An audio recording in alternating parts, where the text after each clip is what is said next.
విద్యార్థులకు, Hyderabad central university నుంచి వచ్చిన విద్యార్థులకు, కాకతీయ యూనివర్సిటీ నుంచి వచ్చిన విద్యార్థులకు, నిజాం కాలేజ్ నుండి వచ్చిన విద్యార్థులకు, అంబేద్కర్ కాలేజ్ నుండి వచ్చిన విద్యార్థులకు, కేశవ్ మెమోరియల్ కాలేజ్ నుండి వచ్చిన విద్యార్థులకు, ఓయూ లా కాలేజ్ నుంచి వచ్చిన విద్యార్థులకు, ఇంకా అనేక బీసీ హాస్టళ్ల నుండి వచ్చినటువంటి విద్యార్థులకు అందరికీ కూడా పేరు పేరున హృదయపూర్వకంగా నా నమస్కారాలు తెలియజేస్తా ఉన్నాను.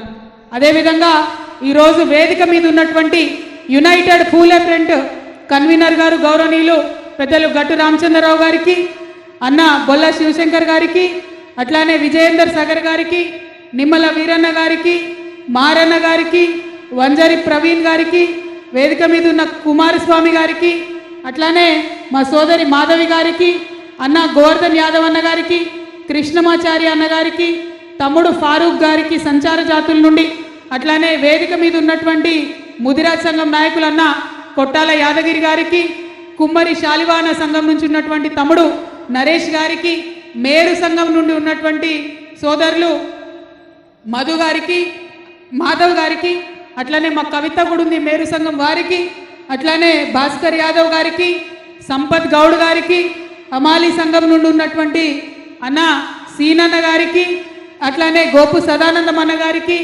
గోరిగా నరసింహ గారికి, అట్లానే ప్రవీణ్ ముదిరాజ్ గారికి, అన్న సంచార జాతి నుండి ఉన్నటువంటి పూసల సంఘం శ్రీనివాస్ గారికి, అట్లానే నాయి బ్రాహ్మణ సంఘం నుంచి ఉన్నటువంటి అన్న ఫైర్ బ్రాండ్ రాచమల్ల బాలకృష్ణ గారికి, అట్లానే వేదిక మీద అన్ని కమ్యూనిటీస్ నుండి పద్మశాలి సంఘం మనోహర్ అన్న ఉన్నారు, అట్లానే వేదిక మీద అనేకమైనటువంటి మా ఆడబిడ్డలందరూ కూడా మా జాగృతి కార్యకర్తలు ఉన్నారు, సింగరేణి నుండి వచ్చినటువంటి వారు ఉన్నారు, మా నరేష్ నేత వెంకట్, అట్లానే వేదిక మీద అనేక మంది బీఆర్ఎస్వికి సంబంధించినటువంటి నాయకులందరూ వచ్చినారు, కార్యకర్తలందరూ వచ్చినారు. వారందరికీ హృదయపూర్వకంగా నమస్కారం. ముఖ్యంగా ప్రతినిత్యం మాతో కలిసి పనిచేస్తున్నటువంటి లింగం గారికి, అశోక్ యాదవ్ గారికి, తమ్ముడు దత్తాత్రేయ గారికి, అట్లానే కందుల మధు గారికి, మా నిజామాబాద్ తమ్ముడు ఫైర్ బ్రాండ్ మా చిన్ను గౌడ్ గారికి, సంతుకి, రాము యాదవ్కి, ఇక ఇట్లా చెప్పుకుంటూ పోతే వేదిక మొత్తం మనోళ్ళే ఉన్నారు. మరి వారందరితో పాటు దాసర్లపురం నాగరాజు గారికి, సాయి గారికి, అంబర్పేట్ సాయి గారికి, ఇంకా చాలా మంది ఉన్నారు. మరి ఇవాళ మనం ప్రభుత్వానికి ఇచ్చేటటువంటి మెసేజ్ ఏంటంటే బీసీలలో ఉన్నటువంటి అన్ని కుల సంఘాలకు సంబంధించినటువంటి ప్రతి ఒక్క ప్రతినిధి కూడా ఇక్కడ ఉన్నారు.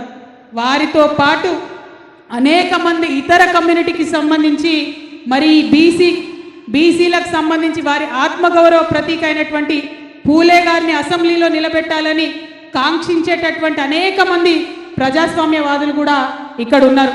మరి బీసీలలో ఉండేటటువంటి ఇంటలెక్చువల్ సెక్షన్గా చెప్పుకునేటటువంటి బీసీ అడ్వకేట్స్ ఇంత పెద్ద ఎత్తున ఈ ధర్నాలో పాల్గొనడం చాలా చాలా సంతోషించాల్సినటువంటి విషయం. అట్లానే బీసీలలో ఉండేటటువంటి డాక్టర్స్ అందరు కూడా తెల్లకోట్లు వేసుకొని వచ్చి ఇవాళ ఈ దీక్షలో కూర్చోవడం ఎంతో సంతోషం. బీసీ ఇంటలెక్చువల్స్గా చెప్పబడేటటువంటి జర్నలిస్టులు ఎంతోమంది వచ్చి ఇవాళ ఇక్కడ కూర్చోవడం చాలా సంతోషం. ఆర్టీసీని లీడ్ చేస్తున్నటువంటి అన్న థామస్ రెడ్డి గారు మరి వారు ఇక్కడికి రావడం చాలా సంతోషం. విజయనకి గారు థామస్ అన్న కనవడం, థామస్ అన్న గారు రావడం చాలా సంతోషం.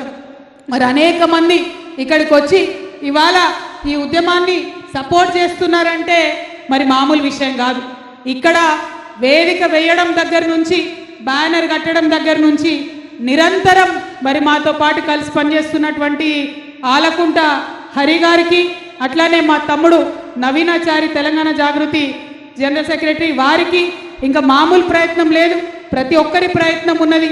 అందరూ కూడా తరలి వచ్చినందుకు నమస్కారాలు తెలియజేస్తున్నా. మరి ఏ ఉద్యమమైనా మాటతోని ముందుకు సాగదు, పాట కూడా తోడవ్వాలి. మరి మేమందరం కూడా చిచ్చర పిడుగుల్లా మీతో పాటు కలిసి నడుస్తామని ప్రజా కళాకారుల వేదికను పెట్టుకొని మాతో కలిసి నడుస్తున్నటువంటి మానుకోట ప్రసాద్ గారికి, మద్దెల సందీప్ గారికి, కళాకారుల బృందం అందరికీ కూడా పెద్ద ఎత్తున ధన్యవాదాలు. మరి మాట పాట ఉండాలంటే ప్రపంచాన్ని ఆలోచింపజేసేటటువంటి సాహిత్యం కూడా దానికి తోడవ్వాలి. మరి తెలంగాణ సాహిత్య అకాడమీని లీడ్ చేసినటువంటి పెద్దన్న గౌరీ శంకర్ అన్న ఇవాళ బీసీలకు జరుగుతున్న అన్యాయాన్ని మొత్తం యావత్ సమాజానికి విప్పి చెప్పడానికి, మనతో కలిసి నడవడానికి, మనతో పాటు ఆకలితోని దీక్ష చేయడానికి ముందుకొచ్చిన పెద్దన్న గౌరీశంకర్ అన్న గారికి ఈ సందర్భంగా కృతజ్ఞతలు తెలియజేస్తా ఉన్నాను.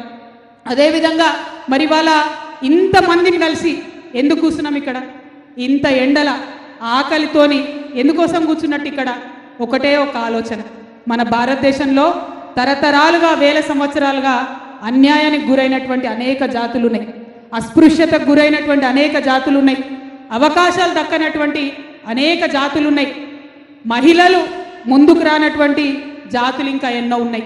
మరి ఈ జాతులందరి కోసం భారతదేశానికి స్వతంత్రం వచ్చే కన్నా 100 సంవత్సరాల ముందే మేల్కొని మాట్లాడి మన జాతి గొప్ప జాతి, ఈ జాతిలో కొందరిని వెనక్కి వేసుకుంటే జాతి మొత్తం కూడా వెనకబడుతుంది కాబట్టి అందరం కలిసి ముందుకు నడవాలని మహోన్నతమైనటువంటి సందేశం ఇచ్చి వ్యక్తిగతంగా ఎన్నో త్యాగాలు చేసి నిలబడ్డటువంటి మహనీయుడు ఇవాళ జ్యోతిబా పూలే గారు.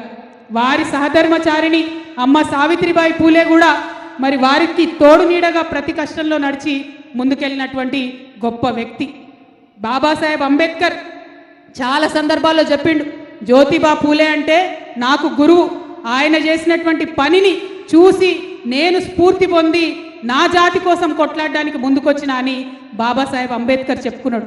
అంత గొప్ప మహనీయుడు జ్యోతిబా పూలే.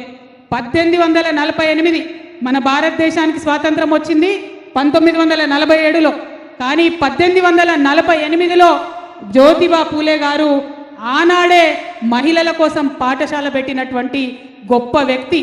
ఇవాళ నేను ధైర్యంగా మీ ముందు నిలబడి 2 మాటలు మాట్లాడుతున్నా అంటే ఇవాళ ఇంతమంది మా మహిళా సోదరిమణులు వచ్చి ఇక్కడ దీక్షలో ధైర్యంగా పాల్గొంటున్నారంటే ఆనాడు ఆ మహనీయుడు చేసినటువంటి కృషి అని ఇవాళ చెప్పక తప్పదు. భారతదేశంలో ఉన్న ప్రతి ఆడబిడ్డ కూడా పొద్దుగా లేస్తే జ్యోతిబా పూలేకి దండం పెట్టుకుంటేనే మనం ముంగట పడతాం తప్పితే ఇంకొక ఆస్కారం లేదు. అదేవిధంగా కుల వివక్ష తొలగించాలని పాపం ఆయన అనేక అవమానాలు పడ్డాడు. ఆయనకు ఒక మంచి దోస్తు ఉంటాడు, ఆయన బ్రాహ్మణుడు ఉంటాడు, స్కూల్లోనే చదువుకుంటుంటాడు ఆయనతో కలిసి. ఆ బ్రాహ్మణ సోదరుడు మిత్రుడు పెళ్లికి పిలిస్తే పెళ్లికి పోతాడు. ఆ పెళ్లిలో ఆయనను అనేక అవమానాలకు గురి చేస్తారు. ఆ అవమానాలకు గురైన తర్వాత కేవలం ఇది నా అవమానం కాదు, నాలాంటి లక్షలాది కోట్లాది మందికి జరుగుతున్న అవమానం, ఈ అవమానం నుంచి నా జాతి ప్రజల్ని విముక్తి చేయాలని చెప్పి ఆనాటి నుండే పోరాటం మొదలు పెడతాడు. అనేక కార్యక్రమాలు చేస్తాడు, సత్యశోధక్ పరిశోధన లాంటి సంస్థలను పెడతాడు.